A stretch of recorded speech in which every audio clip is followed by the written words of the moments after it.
Muy bien. Bueno, buenas tardes, querido amigo. Vamos a partir nomás, no ha llegado mucha gente, parece que el verano, la primavera, el cambio de hora, qué sé yo, ha hecho que llegue un poco tarde la gente, pero ya tenemos a nuestro invitado y para no hacerlo esperar. Lo vamos a presentar primero a Cristian. La obra cinematográfica de Cristian Sánchez está conformada por 5 cortometrajes, un mediometraje documental y 12 largos de ficción. Se ha interesado, no, perdón, ha interesado ensayistas de reconocido prestigio, tales como Arcanio Cavallo, El mundo secreto del secuestro y Huérfanos y Perdidos, de Upward Editores, y Jorge Ruffinelli, que publicó el estudio El cine nómada de Cristian Sánchez, en el 2007. Sus filmes han sido estudiados asimismo por jóvenes teóricos del cine, entre los que se encuentran Pablo Corro, Retóricas del cine chileno, editorial Cuarto Propio, del 2012, Carolina Urrutia, Un cine centrífugo, editorial Cuarto Propio, 2013. Además, Campo Ausente, estudio de Carolina Urrutia sobre sus películas filmadas durante la dictadura militar. Esto es, las películas que filmó durante la dictadura militar. Su primera película, ópera prima, Vías Paralelas, que creo que no es tu ópera prima, creo que Esperando a Godoy No, primero. Esperando a Godoy, que ya la vamos a terminar ahora. Tiene que Vías ser terminada. Paralelas, El zapato chino, Vías Paralelas, que además tiene una característica bien especial, porque es una película que se filma en 1974, un año después del golpe de Estado, ¿no?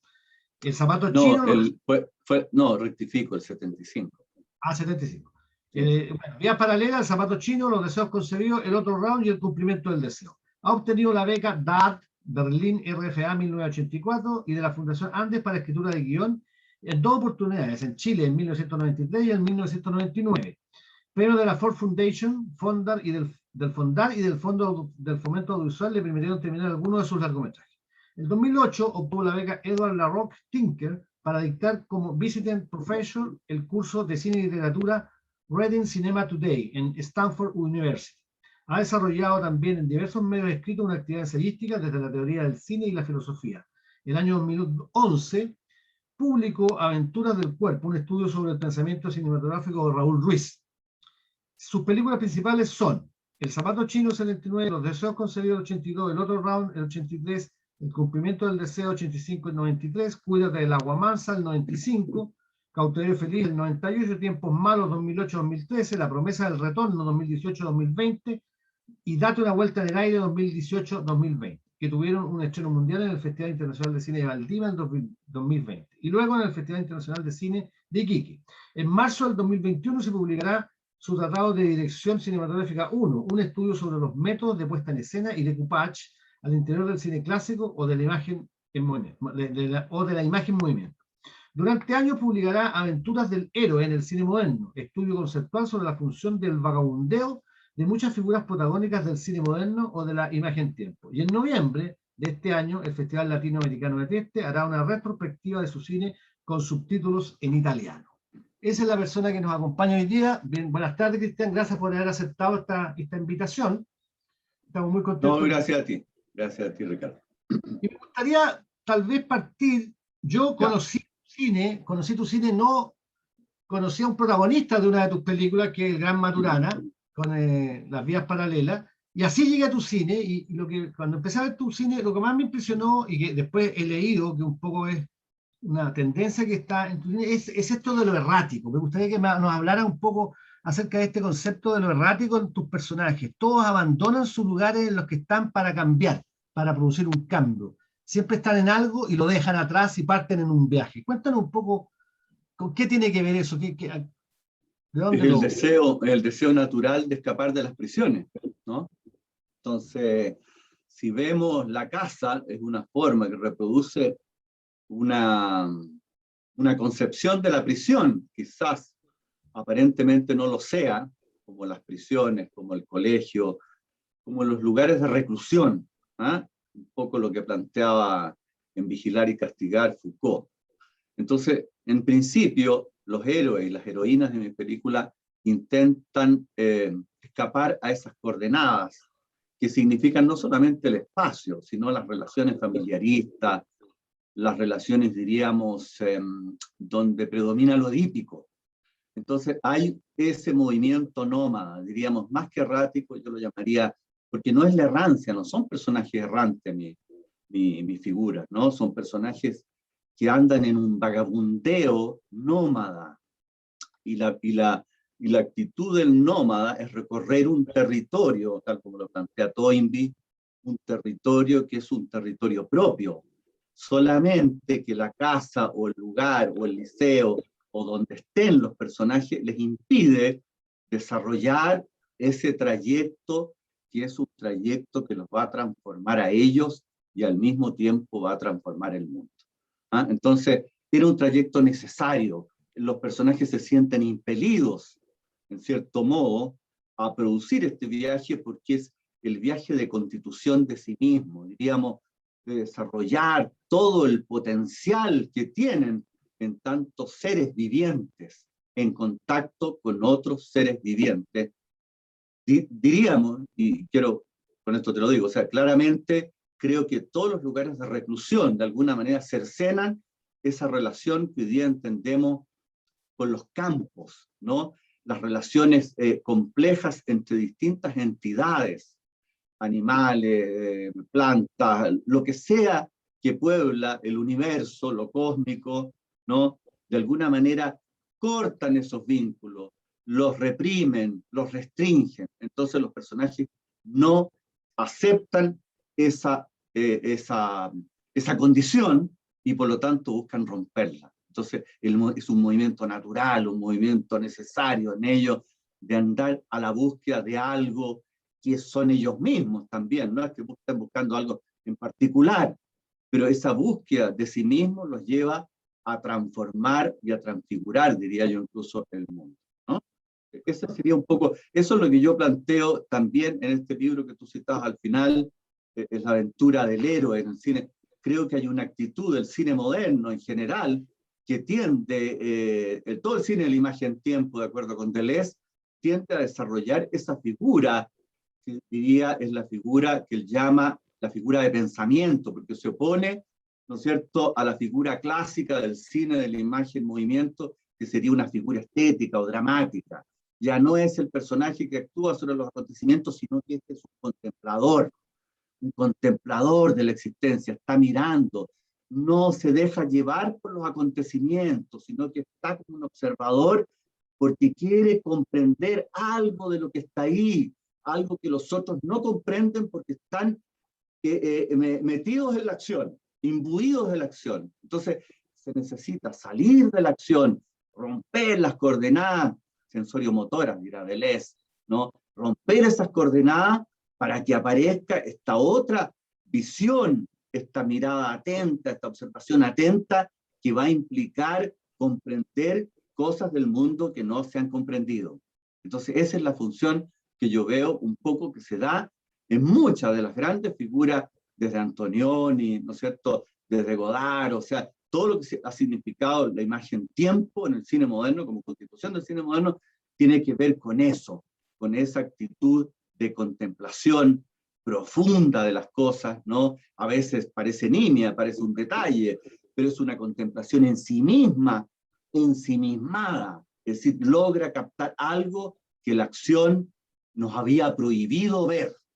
Eso sería un poco lo que ocurre. Y con mis héroes ocurre eso, porque más allá de la condición histórica, o social, o política, por la cual los personajes escapan, están en ese movimiento también integrado esa idea de movimiento nómada, transformador.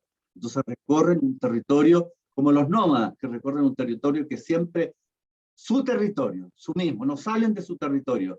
Y entonces el verdadero viaje es lo que se dan cuenta, finalmente creo los héroes de mi película, que el viaje tiene que ser un viaje no en el espacio, sino en el tiempo.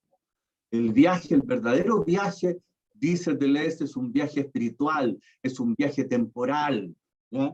Yo diría un viaje donde estamos en conexión con algo cósmico, con muchos elementos del cosmos, ¿no es cierto? Nos permite eso, porque el movimiento mismo nos haría estar inmersos solamente en los sucesos, en el vaivén de los sucesos. Entonces es necesario escapar al movimiento, hacer que ese movimiento sea un movimiento impedido. Por eso yo hablo del viajero inmóvil, ¿no? Que es uno de mis correos, viajero inmóvil. se necesita un viajero inmóvil, se necesita que los personajes se escapen sin escapar, diría ahora, en la investigación más nueva, porque todas mis películas tienen que ver con una modificación. Partieron con ciertos datos primero, con ciertas concepciones, y después los mismos personajes y los mismos temas, los mismos motivos, van llegando a una concepción diferente, ¿no? Y eso es lo que estoy ahora, porque esto se trata de una investigación sobre la realidad chilena en este caso, o sea, y creo que mis películas tienen eso, que profundizan en la realidad chilena, y al mismo tiempo que profundizan, hacen que la propia realidad se vea como algo más complejo y no como algo epidérmico, que es lo que vemos habitualmente. Observamos la realidad como las acciones y reacciones de personajes en contextos sociales o sociopolíticos determinados, pero creo que hay otras capas, ¿no es cierto? Capas ontológicas, capas de pasado. Todo eso es parte del realismo. Yo no quiero separar y decir, aquí está el realismo, aquí está la realidad, y esto es onírico, como pudo hacerlo, ¿no es cierto?, en cierto modo, un cine que podríamos decir que todavía plantea la condición del cine de la imagen en movimiento, que es separar en espacios estancos distintos lo que es lo real de lo imaginario. Desde siempre en mis películas, ahora de manera más manifiesta, me doy cuenta que ahora es más manifiesto eso, hay una incorporación de lo que entendemos por imaginario en la realidad más pedestre y trivial. Y eso es lo que me interesa en la investigación actual. Oye, Cristian, en ese sentido, tú estudiaste en la EAC, ¿no es cierto? Y te voy a llevar un poco a la época de la formación. Claro, en el fondo, ¿qué profesores habían ahí o cómo tú llegaste a tener esta influencia de este mundo que estás describiendo ahora? ¿Conociste a Deleuze del inicio? ¿Lo conociste después? ¿Cómo fue ese elemento teórico? O sea, ¿qué te entregaron los profes de aquella época? ¿Cómo desarrollaron No. esa Claro, poética? no, la escuela era eminentemente usada, era eminentemente práctica, técnica, una escuela técnica. Yo reconozco que era muy buena porque teníamos el laboratorio fílmico ahí. Entonces nosotros hacíamos una película en el día, la filmábamos, pequeño cortometraje, ¿no es cierto?, hecho en Bolex, la pequeña cámara cuerda. Nos creíamos que no se podían hacer planos o tomas de más allá de 25 segundos, que es lo que duraba la cuerda. ¿Ya? No, parecía que eso era, lo demás era un gran error, porque la concepción que dominaba era de un cine de montaje quizás que tenía que ver con la escuela rusa, pero de los rusos no se hablaba, de los rusos estaban prohibidos, no se podía hablar de los rusos, sino de los divulgadores, Spotted, y después los divulgadores de los divulgadores, un señor May, ¿no?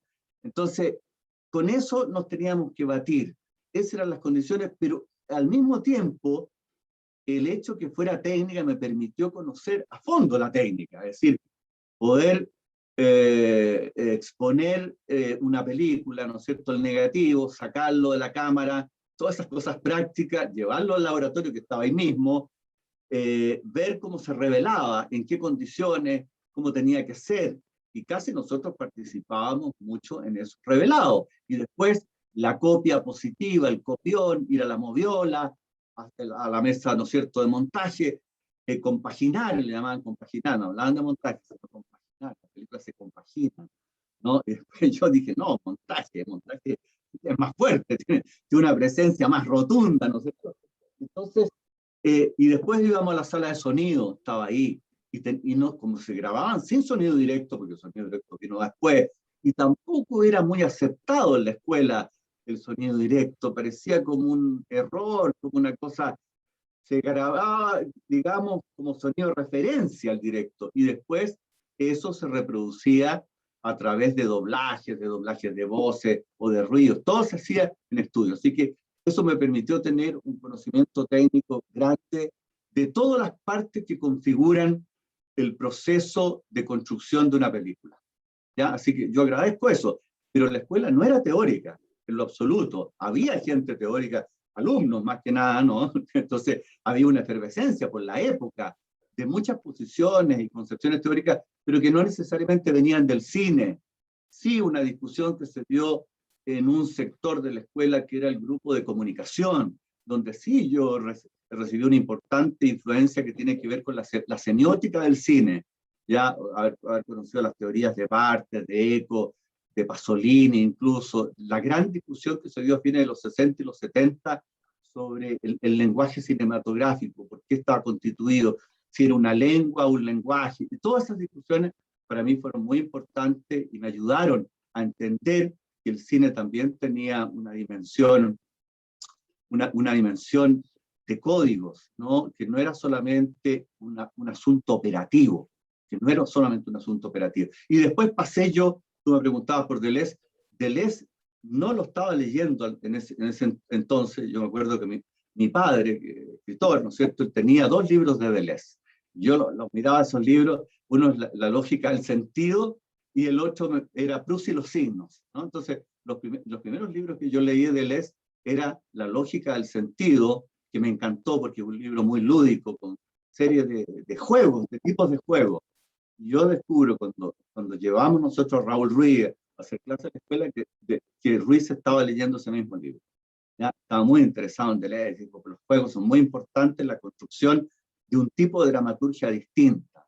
Y en ese sentido Ruiz sí nos alentó a leer a Deleuze, a Wittgenstein y a otros pensadores, y a Bazin desde luego, ¿no? Que es el cine. Así que fueron los primeros desarrollos, y por otro lado uno por su cuenta, yo ahí encontré Praxis del cine, el libro que es fantástico, es un gran libro de Noel Burg, tú lo conoces, ¿no? Que es un libro que sobre todo trabaja sobre los procedimientos que distintos realizadores a través de la historia han realizado. Entonces él ve estructuras, ¿no? Estructuras realizadas. Entonces ya no era una mirada desde el exterior, del psicoanálisis, o de la semiótica, o de la filosofía del cine, sino del corazón mismo del lenguaje cinematográfico. Y eso me interesó mucho, me ayudó mucho a mí en mi formación. Y después derivé, imagínate, recién los libros de Deleuze, La imagen movimiento y La imagen tiempo, se publicaron el 83 en francés y el 85 en castellano, por Paido. Y La imagen tiempo, el 85 en francés y el 87. Así que recién ahí yo tuve un impacto enorme cuando leo esos libros, pero yo ya conocía el pensamiento de Deleuze un poco, ¿no? No quiero decir que es demasiado, pero sí había una idea de que Deleuze estaba planteando cosas distintas que otros filósofos u otros pensadores de la época, y que había una sintonía con Michel Foucault, había una sintonía, ¿no? Tanto que Deleuze escribe un libro sobre Foucault que es muy bueno, quizás lo mejor que se escribió sobre él. Eso.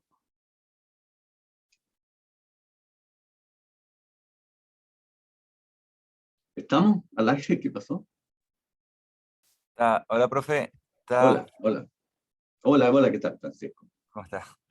Muy bien, aquí estamos. Qué bueno, aquí estamos escuchando. Bueno. Está la conexión un poco débil, parece. A mí se me ha ¿La caído. mía? ¿La mía? La mía. Ya, entonces puedo sacar la cámara si quieres, ¿no? ¿Vendrá? ¿Y me No, escuchan nomás? A ver ahora ahí. parece que se corrigió. ¿Y ahí está mejor? ¿No? Sí, o sea, funcionaba bien. Narrativa. ¿Cómo elige la narrativa? O sea, lo que va a contar. Entiendo que hay un viaje, más o menos, que se podría... Que ese es un aspecto, ¿no? Ese es un aspecto. Hay muchos otros aspectos, ¿no? Hay muchos otros. Aló. Aló, sí. Ahí volví, se me había caído el micrófono, disculpen, dale. Ya, ya, perfecto. Ricardo. Sí. Estaba Francisco.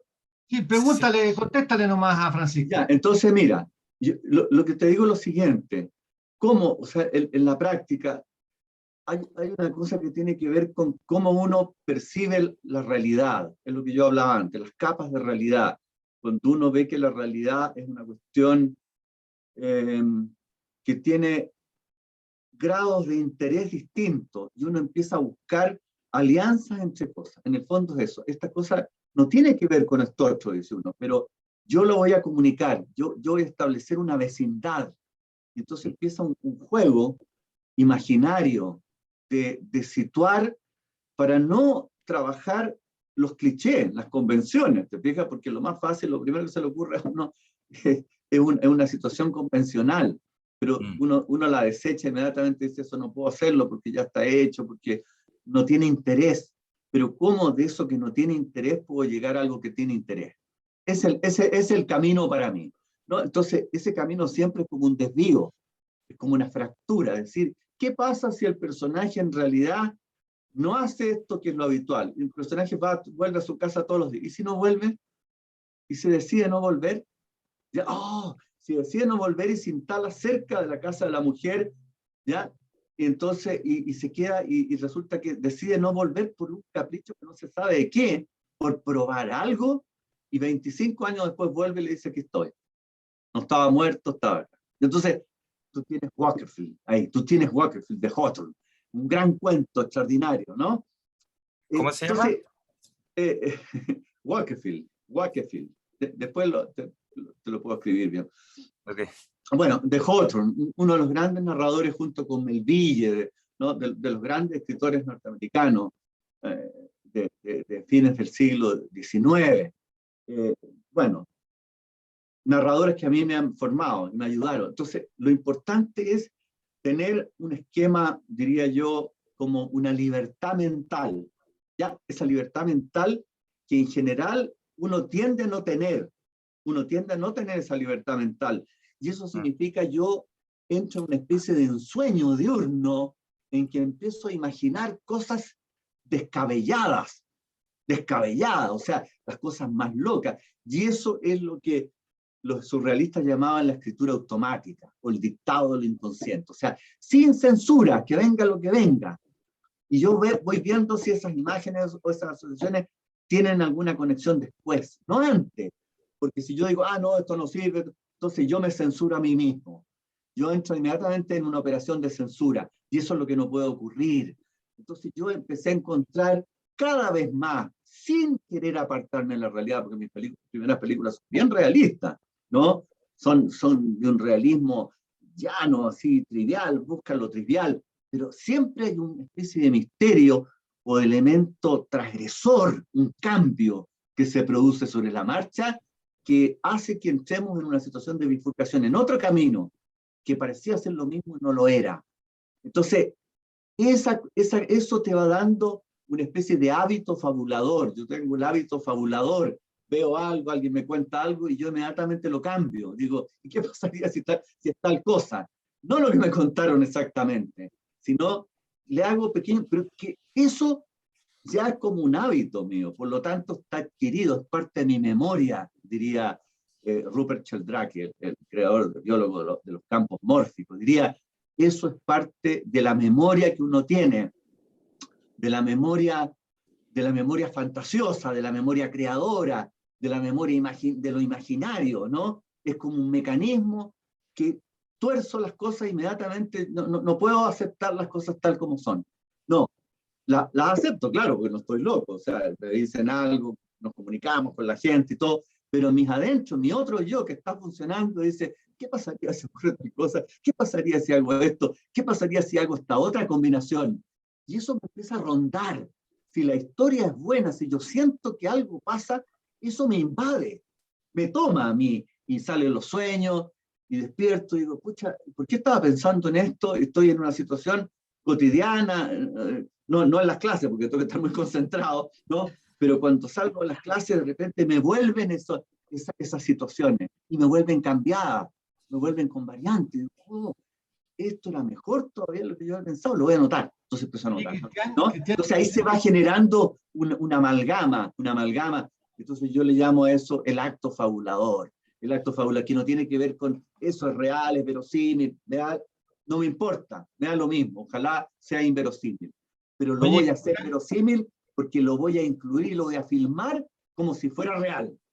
Entonces ahí está la técnica cinematográfica para hacer que eso que es irreal o imaginario tenga ese nivel, se transforme justamente en algo muy real. Y que la gente diga, esto parece, no sé, extraño, o sea, parecía tan real y de pronto cambió, pero sigue siendo real. Ese es mi juego, esa es mi línea de cine.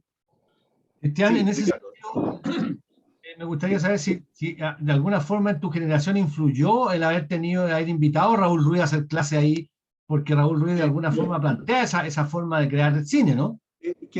bueno, hay diferencias, yo lo he planteado, las diferencias con Raúl no son grandes, porque los dos trabajamos sobre la cultura chilena, hay un método, pero creo que el método de Raúl siempre fue un método más barroco. Si tú ves las primeras películas, nadie dijo nada, todas las primeras películas de Ruiz son películas de una construcción de espejos, barroca, ¿no? Es decir, está una salida hacia lo imaginario muy fuerte, de doble, en fin, hay un montón de cosas, yo lo analicé eso bien, creo que mi libro en ese sentido ahonda profundamente en lo que yo llamaba el pensamiento cinematográfico de Raúl Ruiz, a la altura del cuerpo, ¿no? Entonces veo los procedimientos, pero los míos son otros, yo estoy, o sea, en el mismo objeto, en el fondo, si dijéramos, tenemos el mismo objeto, tenemos las mismas figuras, te dan el mismo pedazo de realidad y yo hago otra cosa, yo tomo un camino distinto al de Raúl, ¿no? Es otro camino, es distinto.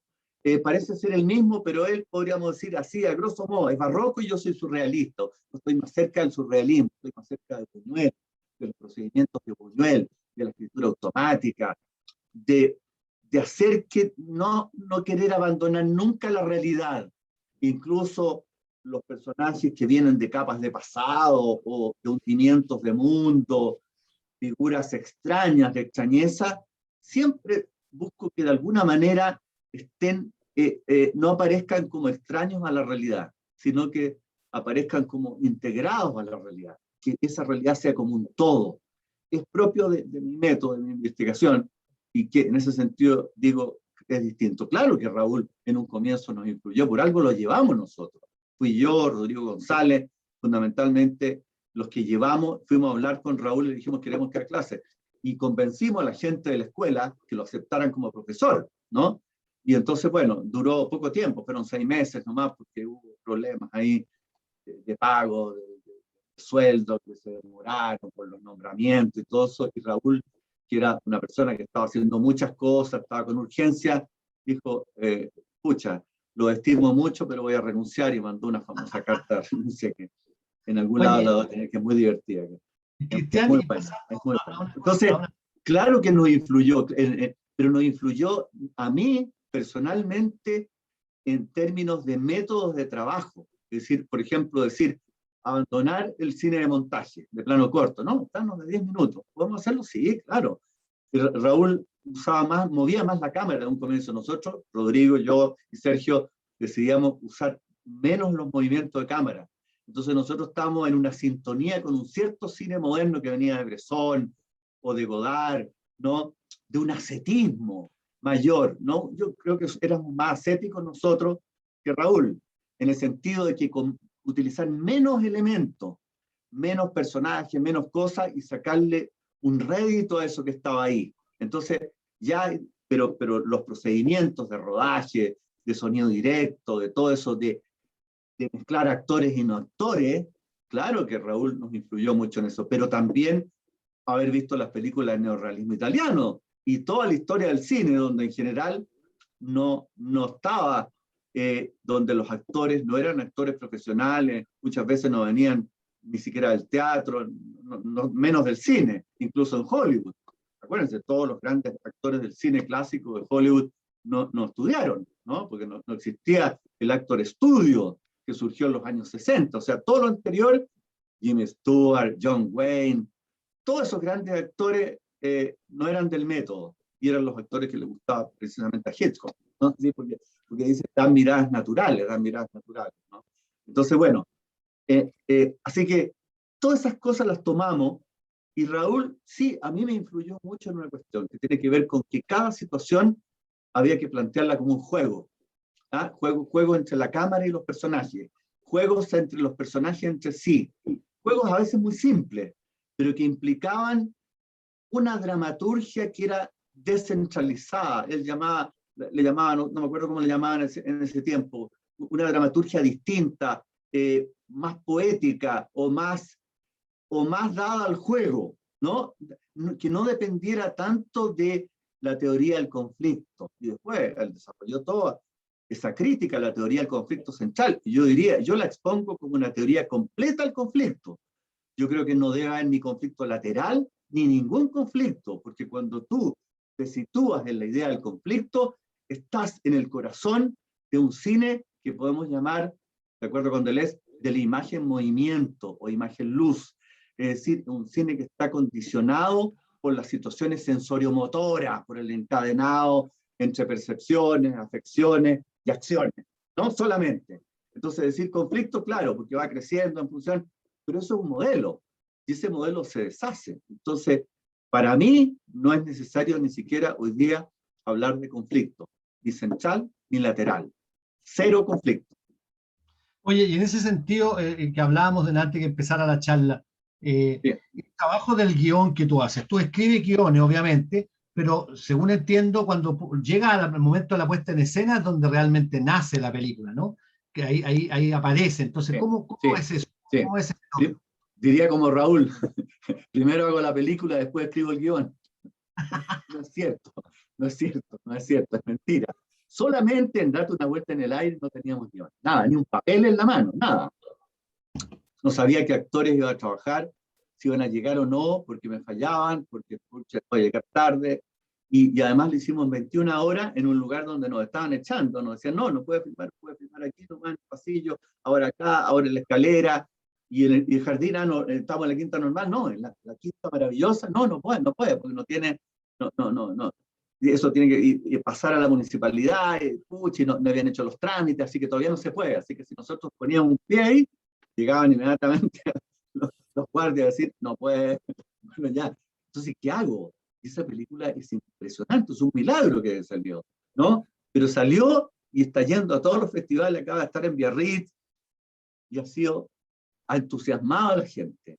Algo salió extraordinario de ahí, milagrosa, no sé cómo, ¿no? agradezco a los espíritus, a los dioses, que nos iluminaron para poder filmar justo los pedacitos que teníamos que filmar y que sirvieron y que se armaron.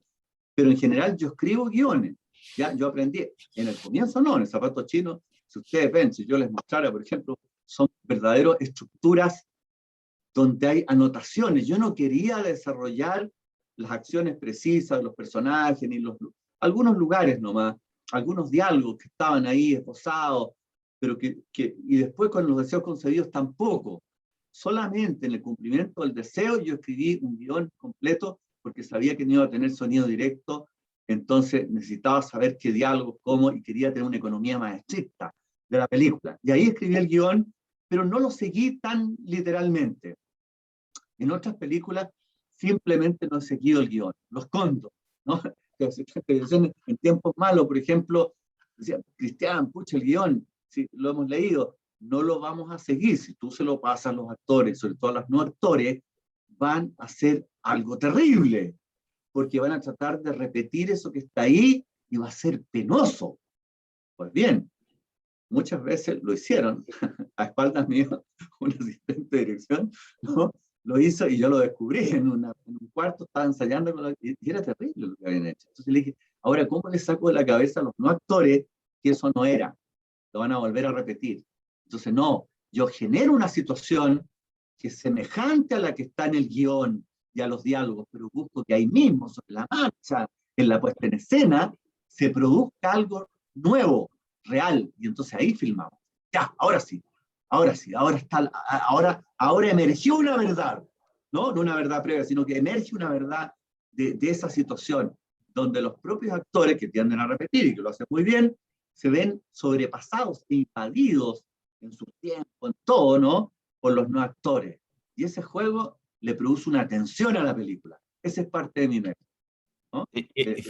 Recrear la misma acción después, no con los mismos diálogos. A veces tomo algunos, pero les digo, esto sí es un pie forzado, esto tienen que decirlo, y desde luego los pies forzados en la puesta en escena, tú sabes, Ricardo, ¿no es cierto? Son siempre los movimientos, porque la cámara tiene que llegar allá, y enfocar justo, encuadrar y después salirse, entrar y salir de cuadro, porque hay películas donde he tenido harta complejidad, en los deseos concebidos, de luego, y en tiempos malos, hay mucha complejidad coreográfica, entrada, salida, planos largos, con profundidad de campo al mismo tiempo. Entonces, no es fácil, tú tienes que explicar todo eso, pero todo eso tiene que parecer natural, como espontáneo.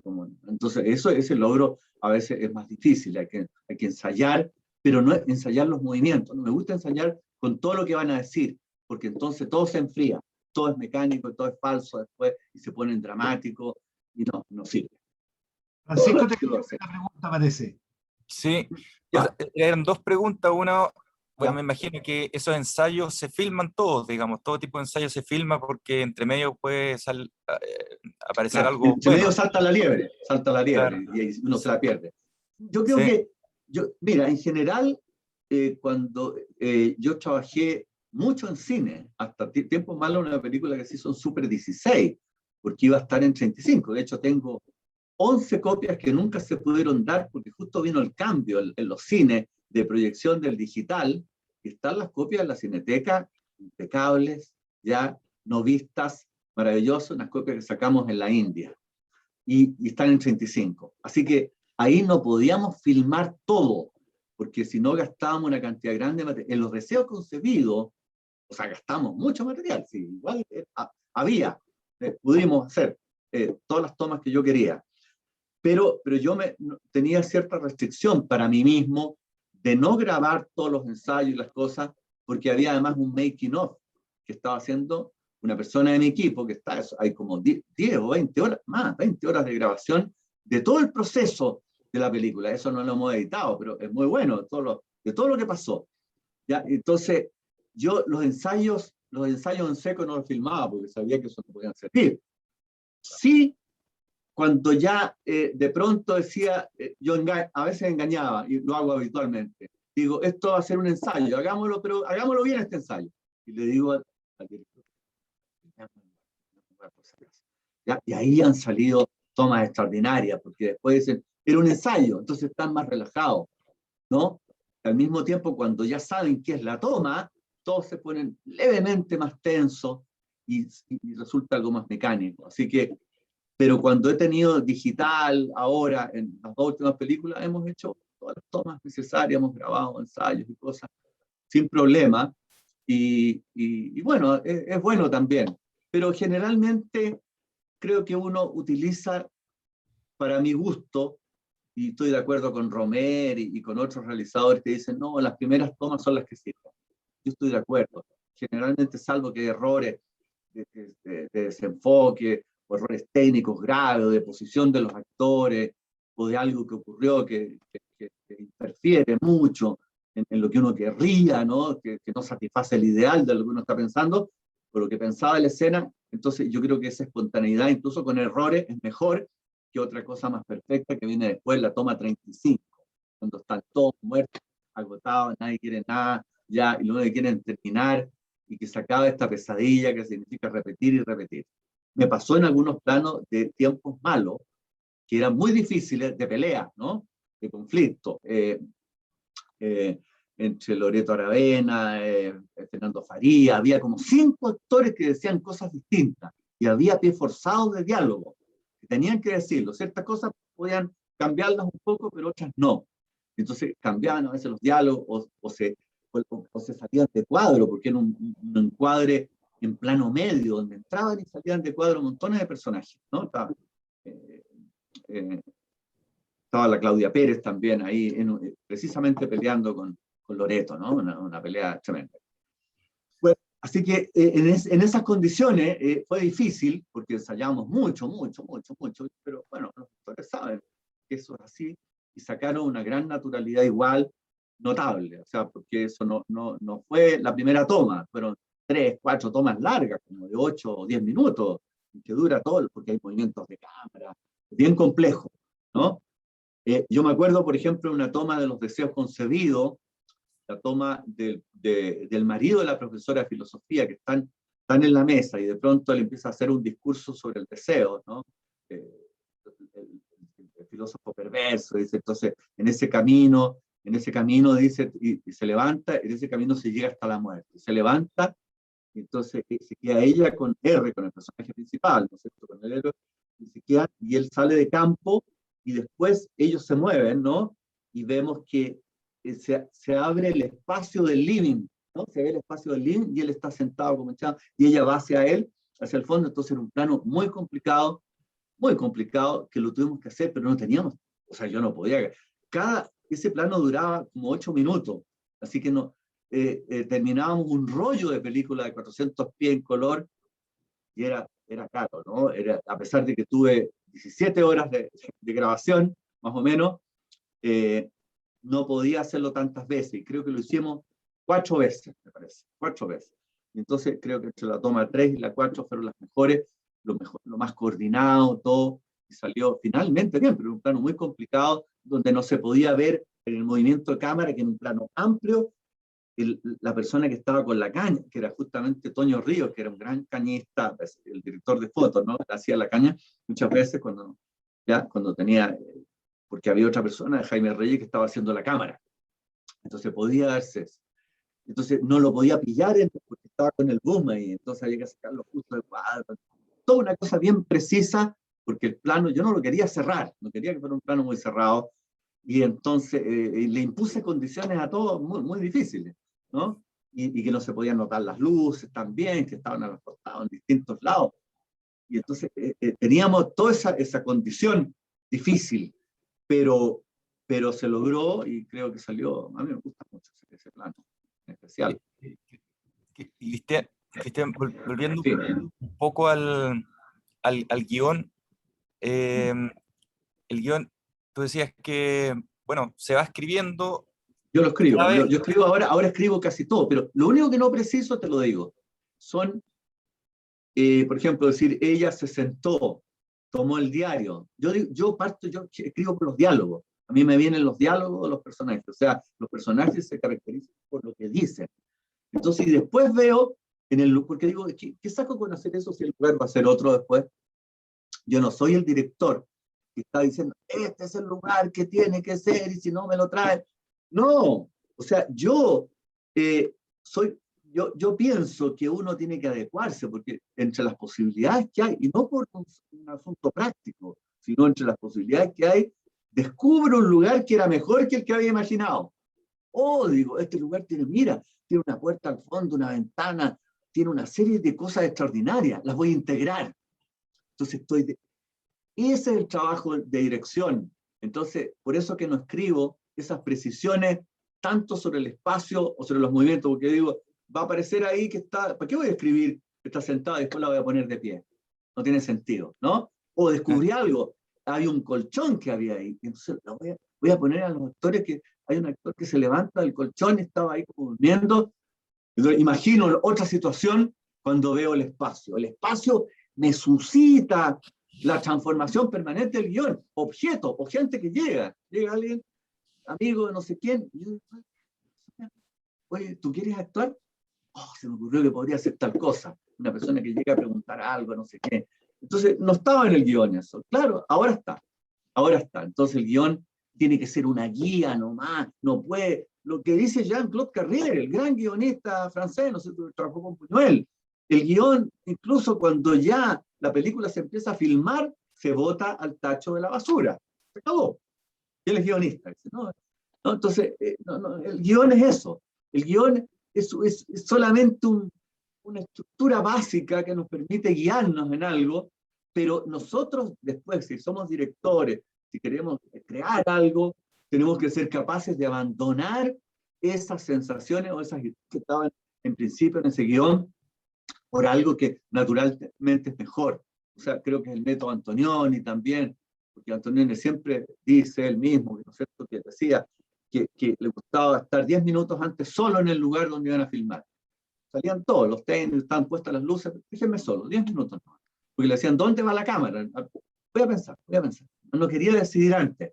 Y después decía, cámara aquí, movimiento hacia allá, perfecto, tú te mueves acá.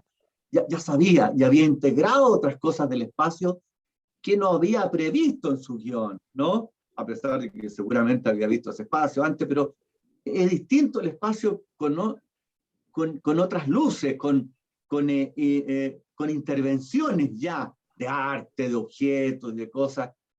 El espacio te empieza a sugerir otros cambios posibles, y hay que estar atento a los cambios, ¿no? Atento a los cambios. Oye, Cristian, ojalá no nos escuche un guionista porque nos va a matar. No, si yo creo en el guión, porque yo escribo los guiones escrupulosamente, todos, hoy día creo en el guión, pero creo que el guión es una guía. O sea, el guión debe someterse a la puesta en escena, al director. O sea, no concibo yo mismo, que pudiera tener otro guionista, pero si yo mismo que dijera, no, si yo escribí esto acá, es lo que vamos a poner y lo que vamos a hacer. Ella va hacia la ventana y abre la ventana. Pero es que ahora no quiero. Ahora encuentro que eso es inútil, porque lo había pensado en mi cabeza, cuando estaba sentado escribiendo en el computador, en una sala encerrado, se me ocurrió eso. Pero ahora que veo el espacio, digo, no, es mucho más interesante que ella vaya hacia el fondo por el pasillo, ¿ya? Y no vean, no salga al exterior, no mire siquiera hacia el exterior. No es bueno. ¿Por qué? Porque eso va a ser una transgresión. Además que eso es lo que dice Carrier, que es lo que tiene que hacer el director. El director toma esas sugerencias que están en el guión y las transforma, trastorna todo, porque si no, no hay acto creador. ¿Dónde está el acto creador? Entonces el tipo del directorio es una especie de repetidor que hace lo que ya estaba creado. No creo. Sí. Cristian, pero por ejemplo, si escribes desde el diálogo, digamos, ahí se va narrando, a lo que veis que el guión tiene que haber una estructura, un esqueleto, digamos, que uno pueda saber pasar de principio, pasar por al medio y llegar al final, digamos. Una escaleta. Y completar 60, ¿no? Claro. Y completar 60 minutos. Y completar claro, hay una escaleta, habitualmente, una base, y a veces esa base, yo te digo, si el guión de Tiempos Malos es un guión, ahí, o sea, es un guión publicable, porque hay un trabajo, un acopio de elementos del léxico chileno extraordinario, que yo ya me había memorizado, pero no quería que lo dijeran en el orden en que aparece ahí. ¿Te fijas? No es que dijera, ahora van a decir cualquier cosa. Los dejo a ustedes, y como la gente cree que esa es la improvisación, dejo a los actores que hagan lo que quieran. Y yo me voy a tomar un café, ¿ya? Y vuelvo. No, es un trabajo más exigente, intuitivo, de decir, eso que está diciendo resulta falso en este personaje. Entonces lo vamos a cambiar por algo parecido, y mejor todavía, ya donde hay más matices del léxico chileno, hay más juego, hay más riqueza.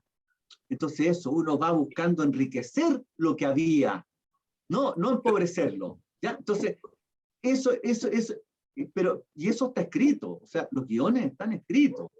Yo, salvo, dije, la última película, porque no era una película, iban a hacer ejercicios de dirección, y salió una película. Entonces no había, y La Promesa, una película que se fue haciendo sobre la marcha, que iba a ser un documental, después me permitieron introducir personajes de ficción, y yo dije, no, cada vez va más la ficción, voy a hacer una ficción, perfecto, hazla. Me dieron libertad. Entonces eso fue cambiando. Así que yo tenía algunas escenas escritas, algunas cosas, y otras no, intuidas. Pero ahí, mirando el espacio y teniendo a mi grupo de actores, mi troupe habitual y otros que habíamos conseguido, dije, ahora vamos a armar esta escena y después esta otra. Pero eso no estaba, así que desgraciadamente, no desgraciadamente, es lo que ocurrió. Cada película tiene, diría yo, su forma de gestación distinta, su génesis, porque tiene recursos distintos, ¿no? Y viene de métodos o de modos de producción distintos, con o sin recursos, o como sea. Entonces, tiene su génesis particular, y creo que hay que respetar la génesis particular de cada película. Oye, Cristian, en ese sentido, aquí hay un alumno que te quiere preguntar, te dice, ¿y ese proceso que tú estás describiendo es igual para un guión propio o para un guión de otra persona, que no lo has escrito tú? Que yo nunca he trabajado con guiones de otra persona, porque yo tengo como 200 guiones escritos, e historias y anotaciones en mi cabeza, que tendría que tener como 20 vidas para poder filmar todo eso. Así que no necesito trabajar con nada de otro, ni adaptar novelas, ni nada, no me interesa, es que no me suscita nada. A mí las cosas me tienen que llegar de verdad, o sea, sentir. Entonces ahí, cuando yo siento esos personajes, esa situación, empieza a aparecer algo en mí, yo casi soy un medium, no puedo hacer nada, ya es la película que quiero hacer y así. Y llegó, ¿y qué le voy a hacer? La tengo que filmar nomás. Entonces, no he trabajado con guiones de otro. Ahora, si trabajara con guiones de otro, lo deshacería igual, porque con la complicidad del propio guionista, que me diría, anda adelante, Cristian, sí, desarrollemos, entonces, ¿qué te parece que haga esto? Muy bien, o no, eso no me parece, en fin, y ahí discutiríamos. Yo diría, sí, yo creo que sí, que es necesario, entonces había una tensión, ya, no en el set, por supuesto, antes, porque si no, eso desconcierta a la gente, porque no es una buena imagen. Podríamos discutir, y yo podría discutir harto, puedo discutir mucho, y entonces trataría de decir, bueno, no quiero decir como golpe de autoridad que yo soy el director, sino convencer que esa solución que estoy encontrando yo es una solución de dirección, de puesta en escena, porque el guión debe plegarse a la puesta en escena y al rodaje, debe plegarse al timón, hacia dónde va esta nave, ¿no es cierto?, que sería la película, ¿ya?, para que la nave vaya, y la nave va, ¿no? Y la nave va. Y no ande como un barco ebrio, como el de Rambo, dando tumbos por ahí, ¿no? Oye, Cristian, Al garete, no, en no ese al sentido, garete. Sí. ¿cómo logras trabajar la diferente forma de trabajar con un actor profesional y un actor no profesional, un actor amateur o un no actor, digamos? Es ¿Cómo que, usas? mira, yo tomo a los actores que tomo en general cuando trabajo, son amigos míos. O sea, yo me hago amigo de los actores, ¿no? Hay una relación cercana de amistad, de conocimiento, no con todos, por supuesto, en tiempos malos había gente que yo los conocía muy poco, a muchas actrices, otros actores sí los conocía más, entonces tengo más confianza. Entonces, según el conocimiento que yo tenía de ellos, yo en general, el trabajo con los actores no es pedirle, mira, el perfil de tu personaje, entrar en esas intelectualizaciones, que para mi gusto no sirven mucho, porque encasillan a los actores en decir, el Cristian lo que quiere es un tipo de personaje así o así. Yo los mantengo en el limbo. Ojalá no lean el guión incluso. Dice, pero quiero saber algo. Ya vas a saber, le digo, ya vas a saber. Lo que te estoy pidiendo ahora es que te muevas para allá. Y cuando te muevas para allá, llegue a la cocina, mires la olla, lo que hay, y digas tal cosa. Veamos, ensayémoslo. Entonces, he hecho que los actores confíen en mí de tal manera de que no digan, pero es que yo no sé cómo es mi personaje, entonces me desespero, no sé qué están... Que los actores se entreguen como materia prima, como todos los demás, como todas las cosas de la película, ¿no es cierto? Los objetos que aparecen, los lugares, todo, ya como materia prima, para poder, a partir de esa materia prima, construir en conjunto, porque un actor no puede separarse del resto de los elementos, tiene que haber una interacción profunda, un fiato, ¿no es cierto? Es como una partitura musical. Si hay un elemento que desentona o que está funcionando solo, ya el violín está solo ahí y quiere lucirse. No, va a tener su momento, ¿no es cierto? Cada instrumento va a tener su momento y vamos a ver cuándo y cómo, y hay que dosificar eso porque es una cuestión de ritmo. Entonces yo le digo al autor, es una cuestión de ritmo. ¿Cómo camina? Lento primero, después rápido. Mira, haz esto. Ya, entonces le doy algunas indicaciones físicas, de ritmo, cosas así, por supuesto que se saben más o menos lo que tienen que decir. Les pido que si quieren lo cambian. ¿Cómo te acomoda a ti? Decirlo así, no, está muy dicho. Yo lo diría así, ya, perfecto, dilo como te acomoda a ti. Entonces yo pienso no en el actor, sino en el ser humano que tengo ahí. Igual que los otros seres humanos que están allá, que dicen que no han estudiado y que no saben. Entonces se sienten inhibidos un poco porque dicen, bueno, yo no sé, los actores saben. No, les digo, si están en igualdad de condiciones y de pronto los actores se empiezan a asombrar de la naturalidad y de la fuerza de los actores. Dicen, ¿cómo pasó? En tiempos malos. Dicen, ¿cómo logran actuar ellos? Bueno, hemos trabajado porque es mucho con ellos para lograr esa energía, esa fuerza, esos elementos y provocar algo en los actores. Entonces, los actores se empiezan a desordenar, ¿no? Se desordenan, ya entran en una cosa más espontánea porque encuentran que eso es bueno y no quieren quedar mal, tieso, como todo artefactado, ¿no es cierto?, previsto con antelación. Y los no actores quieren ser disciplinados, dicen, pues, los actores llegaron justo al punto y la cosa y de acá, y ahora también lo quiero hacer yo, y lo voy a hacer, a ver, Entonces se produce ese fiato. Y al final nos olvidamos quién es actor, quién es no actor. Y es un grupo de seres humanos, y bromean, y dicen cosas, ¿no? Y después, qué sé yo, salen juntos a algún lado. Entonces, y se siente la complicidad. Entonces, lo que yo busco es la complicidad del grupo, y la complicidad de los actores con los técnicos, y todo eso. Porque eso es una familia.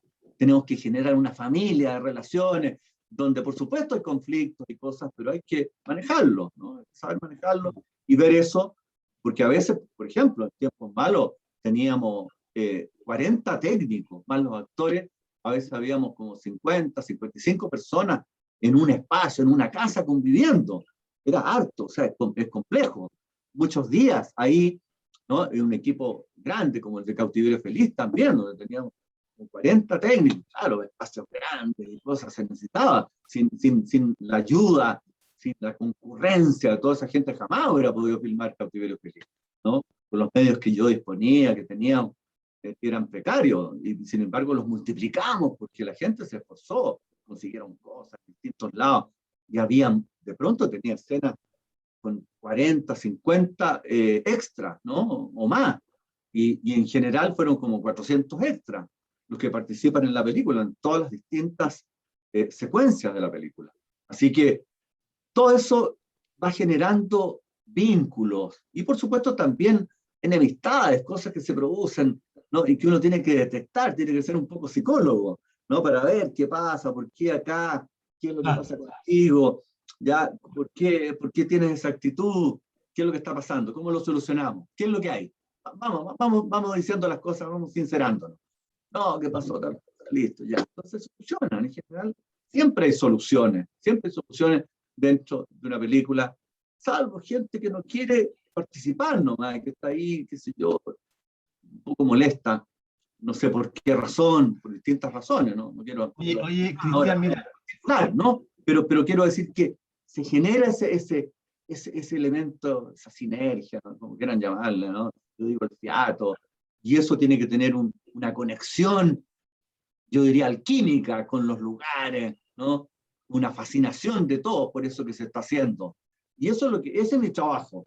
También un trabajo de demiurgo, si ustedes quieren, de taumaturgo, ¿no? De crear las condiciones de fascinación. Es decir, esto que estamos haciendo amerita que nos sacrifiquemos, que vayamos más horas, no importa. Sí, porque es bueno y lo queremos. Eso es lo que pasó en El zapato chino, eso es lo que pasó en Los deseos concedidos, eso es lo que pasó en El cumplimiento del deseo, en Tiempos malos, y en mis últimas películas también, en todas. oye, Cristian, te quiero llevar a otra cosa, espérate, te quiero llevar a una cosa Llame nomás. como para ver si podemos hacer esto. Me gustaría mostrarte una escena porque quiero que hablemos un poco de este asunto del habla del chileno. Yo estoy compartiendo perfecto, ahora una escena que vamos a ver de Las vías paralelas, que no sé que no es tu preferida, pero me interesa. No es que no sea mi preferida, es que es del comienzo. Y como es una película hecha en colaboración de dos autores. Entonces, ahí va, este diálogo. Sí, maravilloso.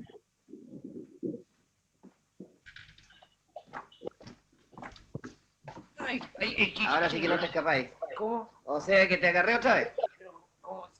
Pero sin violencia, podemos arreglarlo de alguna manera esto. ¿Así? ¿Ah? Claro. ¿Y cómo? De alguna manera. ¡Petit Frere! ¡Vende, Julio! ¡Presente, señorita! ¿Cómo está? Ahí estoy. ¿Eh? Aquí estamos, pues. ¿Y qué andas haciendo por aquí? Vengo a ver a los Reyes Magos. ¿A eso que viven ahí al frente? Claro, eso que vienen ahí. Tienen un bolichito donde venden cositas. Sí, claro. Sí sé. Oye, ¿qué te porque no te veía? Bien, pues sí, No tanto, ¿ah? más o menos.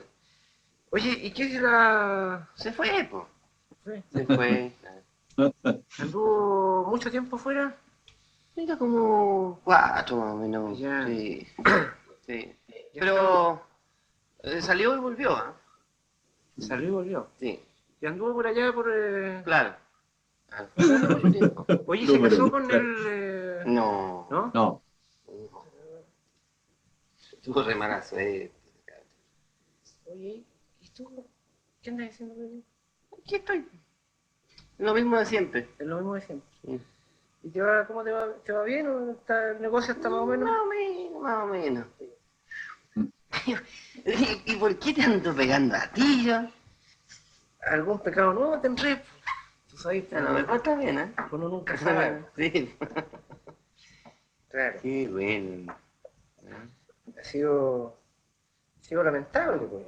Ah, por un Por un lado. lado, Por un por lado, un lado. algunos pequeños recuerdos. ¿Ah? Sí, claro. Bueno, Eh, errare humanum est. claro, así decía Catón, ¿no? Claro. Oye, ¿y tú vives aquí? Mira, podría decir que sí, ¿eh? Que vivo aquí. Pero Mm. tenías el negocio aquí, digamos. No, el negocio lo tengo Yo se lo tengo afuera. Ah, Ah, sí. oye, ¿y ella sigue trabajando allá No, ya por estos días no.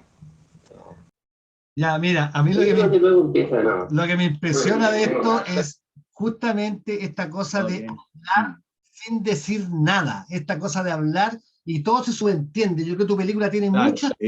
sí, También está. Conversemos un poco de esta habla chilena, de esta forma de. claro, claro. Yo creo, es cierto lo que tú planteas, digamos, hay algo en el habla chilena que implica lo elusivo, ¿no es cierto?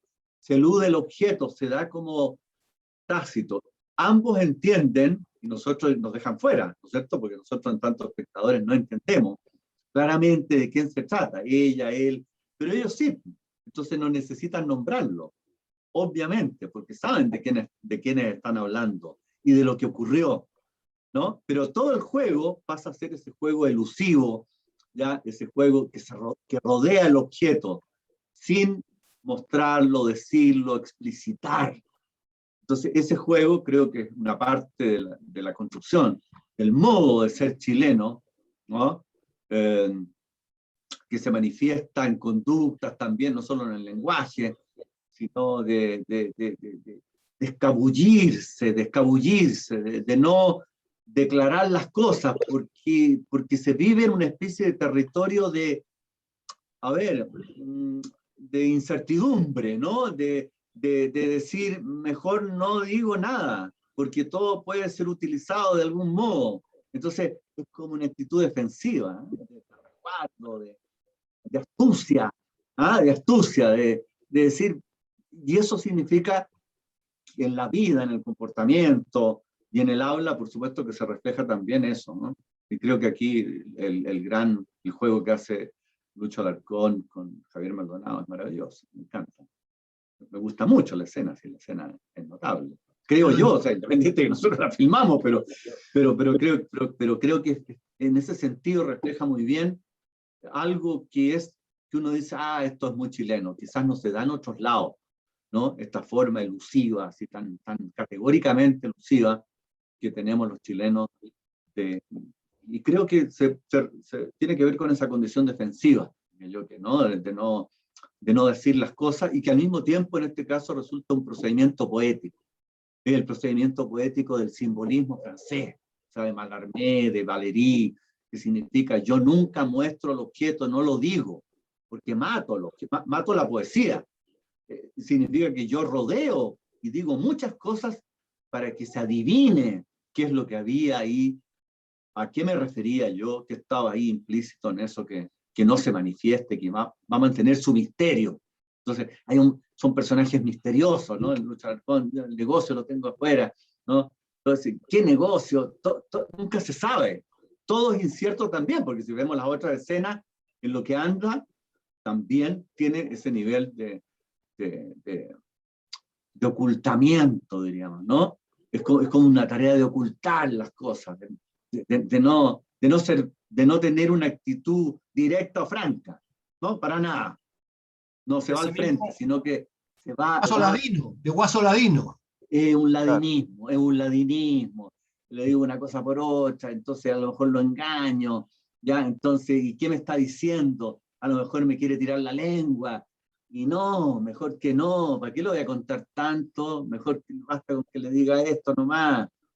Y todo pasa a ser eso, ¿no? Entonces, y eso se corresponde, por ejemplo, con la escena en que Lucho Alarcón también, de nuevo, en el zapato chino con Jaime Badel, pelean, esa pelea de puras bravatas, que no se dicen, en que nunca se pegan, nunca se tocan, son puras amenazas, ¿no? Puras fintas. Entonces la finta, todo eso es el otro camino que tenemos los chilenos de solucionar las cosas, o teníamos. No sé, hoy día parece que las cosas han cambiado, ¿no? Entonces ha cambiado ese ser, ese ethos, ese modo de ser y el ethos chileno. Yo creo que tú lo sigues usando, ¿ah? Lo sigues usando porque en tiempos malos, esto Sí, de que en los tiempos malos lo uso mucho, claro, lo usé mucho. en un COA que no corresponde a la época, porque es un COA de 30 años antes, ¿no? Claro, claro, claro, pero es que está justificado, en ese caso, un COA de los 60 más o menos, porque los personajes mayores han impuesto a esa familia ese COA, porque es una familia distinguida de la AMPA, ¿no? No es cualquiera. Entonces ellos manejan un COA que es el de siempre, no quieren cambiarlo, con incorporaciones de cosas nuevas, que están también en los personajes de menos edad, y se ve en las otras bandas, la de la Nini y la del Jote, que usaban los términos más actuales. Entonces yo quería producir esa tensión, ese choque entre una visión tradicionalista, conservadora, porque es una familia igual con todas las transgresiones que hay al interior, tiene una estructura fuerte, patriarcal, ¿no? Pero patriarcal, curiosamente, donde las mujeres tienen una injerencia muy, muy grande, ¿no? Como ocurre habitualmente en las familias chilenas. Una gran presencia y dominio de cosas. Todo el aspecto económico, financiero lo maneja Dita, ¿no? Hilda, la hija, ¿no? Y por eso lo acusa él de que se está gastando la plata y todo esto. Y es implacable con eso ella. Oye, Cristian, y aquí quiero hacerte una confesión. Esta charla nosotros la titulamos Por un cine posible, cuando en el fondo debería llamarse Por un cine a toda costa. En el sentido que tú eres capaz de parar una película como darte una vuelta en el aire que se filma en 24 horas. Entonces, ¿qué piensas? 21 horas. Yo le agregué 3. ¿Cómo es posible que uno pueda hacer un cine así cuando uno se ve atrapado un poco en esta cosa que ha ido creciendo, entonces que hay que tener plata, que hay que tener tiempo, que hay que... ¿Cómo va cambiando eso? Yo caí en la trampa y durante más años, 10 o 15 años, estaba esperando eso, lo que tú dices, fondos concursables, ganar proyectos, no se puede hacer cine con menos. Yo que venía justamente de lo contrario, entonces me estaba traicionando a mí mismo, ¿ya? Porque yo venía de un cine donde no teníamos recursos, o sea, la verdad es que el zapato chino se hizo con pequeños aportes míos, de platas, porque yo tenía un trabajo en la Universidad Técnica, en el departamento de cine, y cuando se terminó el departamento y nos echaron a todos, nos pagaron un desahucio. Y con esas platas yo empecé a filmar, había comprado negativos durante un tiempo, pero fue por la participación desinteresada de los técnicos, de todos los que participaron, y de los actores, ¿no? Que yo pude hacer la película durante el año 76, 77. Y después se terminó, por eso me demoré hasta el 79, y fui consiguiendo a poco los recursos para terminarla. Entonces, yo tenía esa estructura ya de decir, puedo hacer una película, voy a tratar de hacerla, digamos, no dije que la voy a hacer. Y después con los deseos concebidos, al revés, tuve un productor, ¿no es cierto?, extraordinario, Guillermo Can, que dijo, bueno, aquí están los recursos, quizás no hay recursos para pagarle a la gente, salvo al director de fotos, salvo al sonidista, que era Jorge Di Lauro, que necesitaba recursos, te fijas, era mayor y todo, entonces a él se le pagó, y al asistente, no, a la persona que hacía script, que llevaba el script, que era muy buena, Marianela Astudillo, que tenía un gran currículum en eso, y yo necesitaba a alguien muy preciso para que llevara, supiera bien las escenas que hacíamos, como la continuidad, sobre todo una continuista notable. Entonces, era necesario, pero el resto, los recursos se invirtieron en negativo, en el revelado, y en terminar la película, y en la producción. Escucha, los espacios, la gente, todos esos traslados, luces, una cantidad de luces, o sea, realmente exorbitante para el cine chileno, o sea, si eran muchos. Pero queríamos eso, y Toño Ríos quería esas luces, y las tuvo. Entonces ahí nos escatimamos gastos, así que fue distinto. Te fijas, pasar de y después, y en vías paralelas, el año 75 había sido con recursos, había recursos, no grandes recursos, pero recursos que se consiguieron, ¿ya? Y con eso se pudo hacer, en 19 días se rodó la película y la terminamos.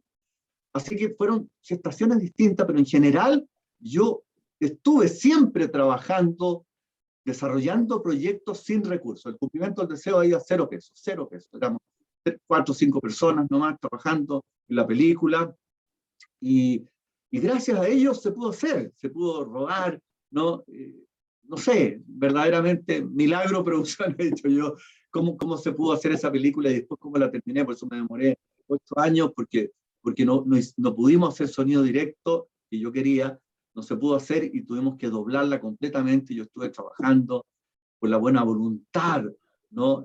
Del estudio de Mario Díaz, que me permitió usar el estudio cuando lo estaban usando en publicidad, y yo hacía los doblajes con los actores, con otros actores, con otras personas, porque a veces las propias personas no podían doblarse a sí mismos. Por ejemplo, Quintana no pudo doblarse a sí mismo, y entonces tuvimos que encontrar otra persona, la encontré yo, pero todo así, con gran esfuerzo y sin recursos, nada, fue una cosa que yo creí que no le iba a terminar nunca.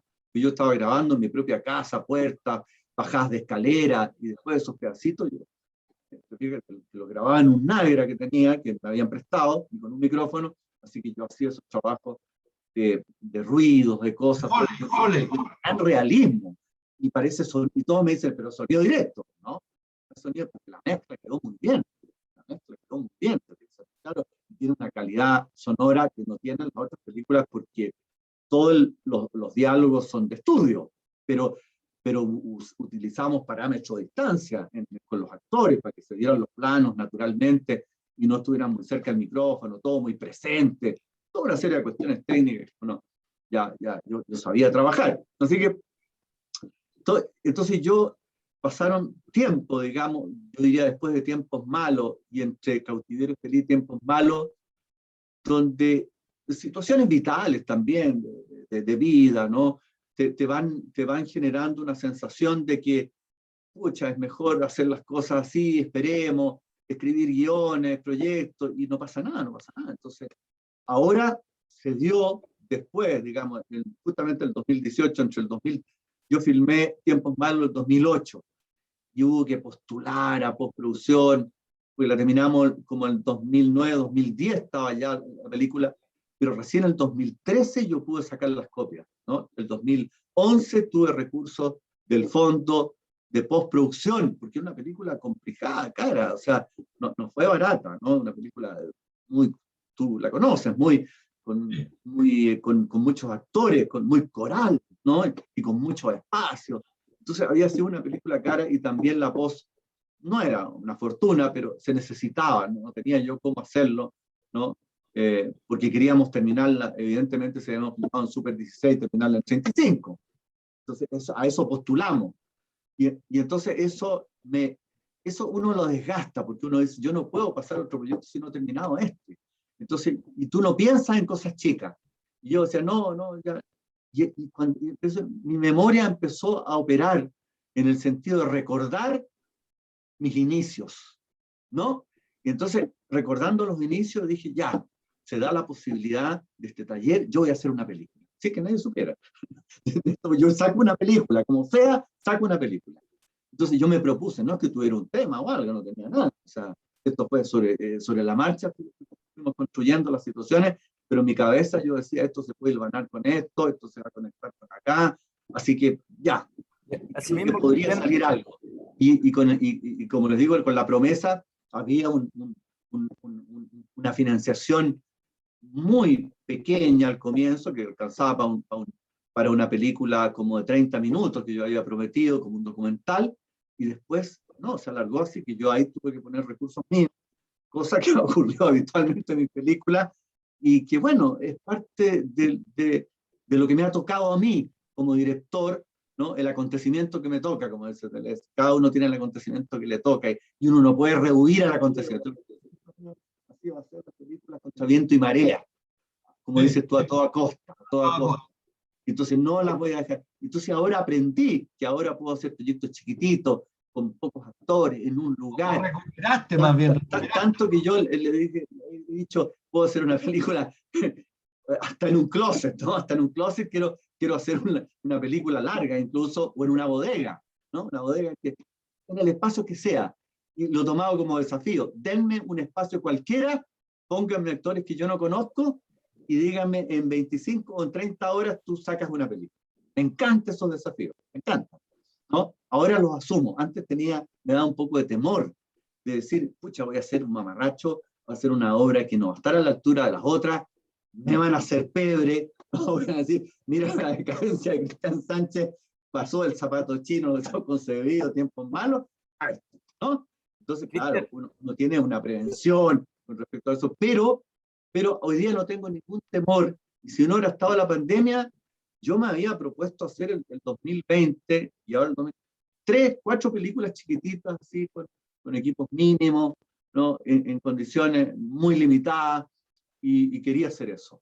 Bueno, ahora afortunadamente hay una película que vamos a hacer ahora en febrero, que tiene financiación, que es El Santo Oficio, un guión muy trabajado por mí durante mucho tiempo, y que creo que todavía le voy a dar otras vueltas más, ahora que empecemos con ya la preproducción para filmar en febrero o marzo más tardar, ¿no? Oye, Francisco, te quiere hacer una pregunta. Sí. ¿Cómo filmas ahí con todas esas restricciones? A lo que hoy, volver un poco a la pregunta quizás, Sí. pero teniendo, tienes un storyline, por ejemplo, tienes ¿sabes cómo vas a llegar al clímax?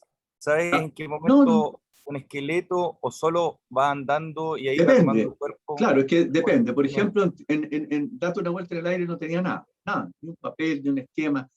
Algo en mi cabeza me daba vuelta. Los personajes, decía, yo inmediatamente cuando vi a los actores, algunos los conocía, le dije, mira, tú vas a ser un escolar.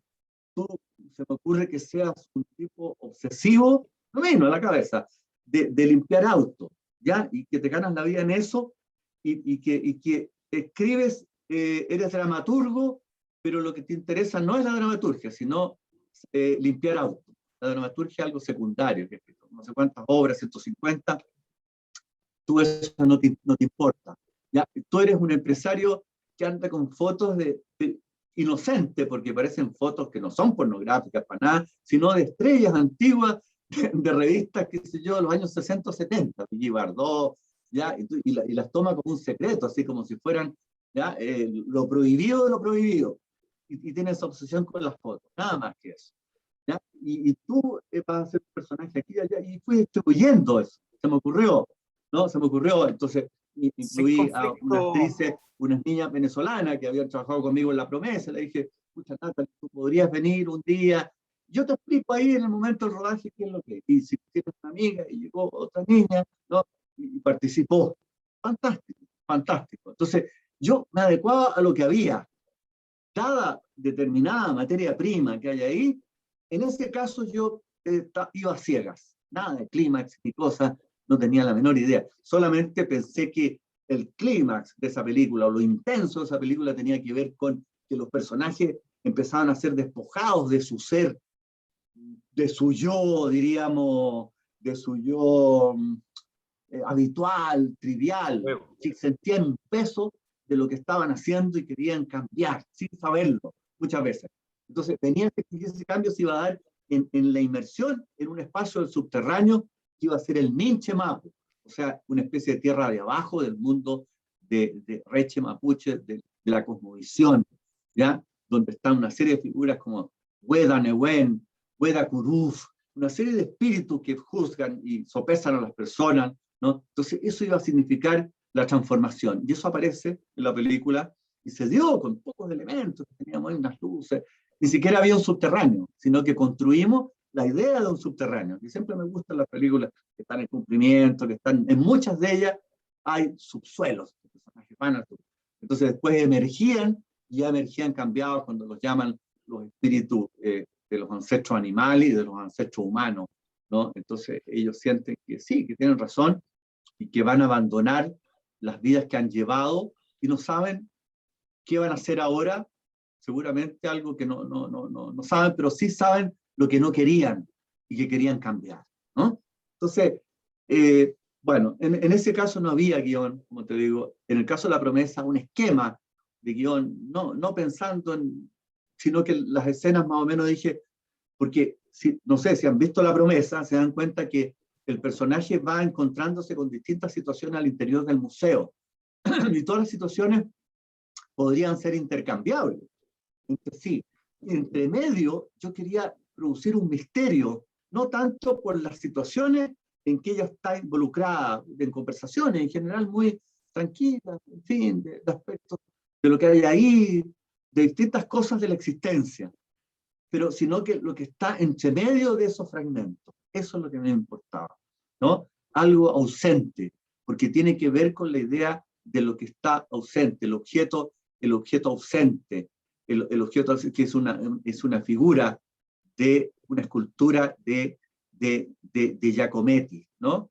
Un escultor, un famoso escultor surrealista, ¿no? El objeto ausente. Entonces, el objeto ausente, de pronto hay un gallo que entra a la sala, ¿no es cierto?, del museo, pero el gallo nunca se ve, pero se escucha el sonido, y lo empiezan a buscar y a pillar, ¿no? Y se lo llevan, pero nunca está.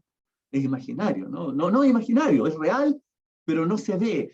Es real, pero invisible, diríamos, ¿no? Invisible a nosotros como espectadores, pero no a los personajes. Los personajes lo ven y se lo llevan y lo sacan de la sala al gallo, ¿no es cierto? Al final, por ejemplo, aparece la niña muerta, pero aparece la voz nomás, ¿ya? Cuando el personaje se lanza a la cama y dice, niña muerta, te amo, niña muerta, en fin, dice una serie de cosas, ¿no?, que tienen que ver con cosas de relaciones amorosas con la muerte, con lo muerto, en ese personaje. Y ella está, no la vemos, pero escuchamos su voz, y para él está, ¿no? Entonces, esa idea de ausencia es un elemento constituyente de La Promesa. Eso se me fue dando de a poco, no es que dijera, voy a hablar de la... No, se fue dando. Así como surgieron la idea de que hubiera un diálogo teológico, filosófico, de personajes constituyentes del franciscanismo, que son muy importantes, ¿no? Como Duns Scoto, ¿no? Scoto, según San Buenaventura, Gioacchino da Fiore, ¿no? Que son figuras extraordinarias que constituyeron en distintas épocas eso que se llama el franciscanismo o el pensamiento filosófico incluso, que viene de ahí, el pensamiento medieval, una línea que es distinta al tomismo, que plantea otras cosas y que yo vinculaba con una cierta actualidad, con la idea, porque hay ideas en esa película, ¿no? Ella escucha esa idea y dice, bueno, entendí algo de lo que hablaban los personajes, y los personajes no se escuchan las voces. Soy fiel a esa idea que algo falta, pero se lee los subtítulos de lo que están hablando, ¿ya? Y ella dice que estaban hablando en latín, pero que una voz le tradujo lo que estaba ahí. Y ella entendió en parte lo que había y otras cosas no las entendió. ¿Ya? Otras cosas no las entendió, pero que igual le pareció bien, digamos, lo que decía. Oye, ¿no? Cristian, Dime. Vista de la hora de la charla, no sé si alguien más quiere preguntarte algo. Estamos en la hora. ¿Cuánto ha durado la charla? Yo perdí la noción del tiempo. ¿Cuánto, digamos? Es como tus películas, llevamos un poco, llevamos como 1 hora y media, maestro. Hay películas que duran como 2 horas 20. No sé si alguien más quiere preguntarte algo. Hendrix. Las últimas son más cortitas, son como El zapato chino, 76 minutos, ¿no? Creo que la gente agradece ese metraje. Yo quería decir eso de que preguntaba tanto por el guión porque, claro, uno antes de tener nada y como decían ustedes, de que está el tema de los fondos y que hay como postular y toda esta cosa que agobia, digamos, uno dice, ¿qué guión tengo para postular completo, no más completo, muy narrativo, muy conflicto central? Todo. Que si no te lo acepta. A mí me han rechazado muchos guiones que no son así. No, es descabellado, no tiene conexión. No, aprenda a escribir guiones. Así. Claro. Pero entonces, claro, hay que escribir guiones para que funcionen en los concursos, pero después uno dice, este es el verdadero guión que yo quería. ¿No? Mira, ahí Joendry parece que te quiere preguntar algo. Bueno, ya, hola. No, lo había escrito en el chat, profe Cristian, gracias por por las impresiones, por toda esta charla maravillosa y tu Gracias, fabulosa gracias. experiencia, que para nosotros los que estamos todavía inmersos en el proceso de formación del mundo audiovisual, pues nos viene muy, muy bien. Pero que sí. Quería preguntarte en el sentido de la creación del guión precisamente, ¿hasta qué punto utilizas este mismo método para tus guiones o para guiones escritos por otras personas? Es que lo que yo decía antes, ¿no? Es que en realidad no he trabajado, no tengo la experiencia de trabajar con guiones de otros. Por eso, Nunca. ¿qué pasaría en ese sentido? Claro, pasaría O sea, lo mismo, que yo lo desmeleno igual, o sea, le digo, no, esto y no. entonces, ¿a dónde Por quedaría el motivo, proceso de suprimamos creación? esto, o sea, suprimamos, pero en consenso con el guionista, o sea, no lo haría por mi ya. cuenta así, no voy a producir. Es un diálogo creador en que llegamos a la conclusión de que esas frases estaban de más y que mejor reemplazarlas por imágenes. Yo siempre creo eso. Yo soy, en ese sentido, me gusta mucho la concepción clásica. John Ford y gente así que decían, empezaba a tachar todos los diálogos cada vez más y se quedaba con ciertas cosas, nomás unos fragmentos, unas pinceladas de diálogo, fantástico, porque a veces está todo dicho, y entonces, ¿qué va a decir la imagen si está todo dicho? No, el cine es fundamentalmente ruido, sonido e imagen, ¿no? Y las palabras deben plegarse, deben ser, si las palabras valen, tienen también que valer por un valor de ruido, ¿no? Un valor que se va a plegar a la imagen, que es parte de la imagen y del resto de los sonidos. Si no, creo que hay que suprimirlo. Y a veces hay diálogos que son innecesarios. Hoy día creo cada vez más en la red, en que no haya que contestar lo que alguien pregunta, sino responder con otra pregunta, ¿ya? O con otra afirmación que saca al personaje de la pregunta, no responder a lo que es la obviedad, ¿no es cierto? Responder a lo que se está preguntando y entrar en un diálogo, un ping-pong, así. Todo eso no es bueno. Creo que el espectador tiene que ser sorprendido siempre. Y creo que hay una gran maestría, por ejemplo, en Hitchcock, en la escritura de sus guiones. Hay un trabajo notable ahí justamente de producir una especie de humor, de huida del lugar común y de generar otras situaciones anexas, porque el método de él tenía que ver también con el hecho de que una cosa es lo que se ve en la imagen, en la acción, ¿no? Y otra cosa es lo que están diciendo los personajes. Los personajes pueden estar hablando de que el pollo está, como el pollo, él mismo lo dice, está en el horno y la mantequilla se está derritiendo mientras se están abrazando y besando, ¿no? Y no están hablando de eso que están haciendo, sino de lo otro. Entonces eso produce un efecto, una tensión, un juego de contradicción cómico, ¿no? Que a él le gustaba mucho. Bueno, así a la pasada, distintos autores, cada uno tiene su método, ¿no? Y es interesante estudiarlos a todos, porque creo que es muy bueno eso, le enseña a uno cuando uno está aprendiendo cómo hay caminos distintos, modos distintos, tipos de imágenes, y entonces saber dónde está uno, qué es lo que uno puede hacer, qué es lo que quiere hacer, para qué uno está hecho, ¿no? Por dónde es lo que yo puedo hacer. Y entonces encontrar la voz propia. Eso es lo importante. ¿Ya? Eso es lo importante. Y por eso es bueno conocer en ese sentido los métodos de los grandes directores que están en la historia del cine, tanto el cine de la imagen movimiento clásico como el cine moderno. Oye, pero yo creo que el guión tiene que ser retrabajado siempre, en consenso con el guionista, por supuesto, ¿ya? Para ver qué cosas se quitan, qué cosas se agregan, porque muchas veces al director se le ocurre decir, ¿y por qué no ponemos esto? A veces, claro, son cosas que el guionista no va a encontrar buenas, y a lo mejor no son buenas. El director tiene la capacidad de comprender su propia obra, a veces se desmadran, ¿no? O no entienden bien lo que hay, pero basta con que el guionista dialogue con él y le diga, mira, lo que hay es esto, para que uno diga, ah, perfecto. Creo yo no tengo la experiencia, pero me imagino que yo diría, perfecto, tienes razón, esto es bueno, pero ¿qué te parece que eso que... Ya, abandono la idea que yo tenía, es una lecera. Ya, perfecto, vamos a utilizar la tuya, está bien, pero esto yo lo diría de este modo, porque es más natural. ¿Te parece? Sí, me parece, fantástico.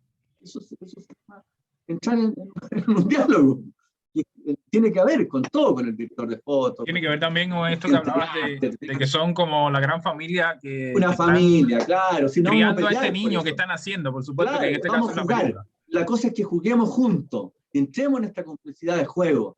No hay rivalidades, no tiene que haber rivalidades, Obvio. no puede haber, ni yo soy el que me sé todas las cosas, ni soy el que voy a imponer, porque un director no es un ser autoritario, no es la autoridad, no es la última palabra, ¿no? Es la primera nomás, es la primera palabra, no la última, ¿no? La última palabra lo tiene el flujo de acontecimientos al que te arrastra la película.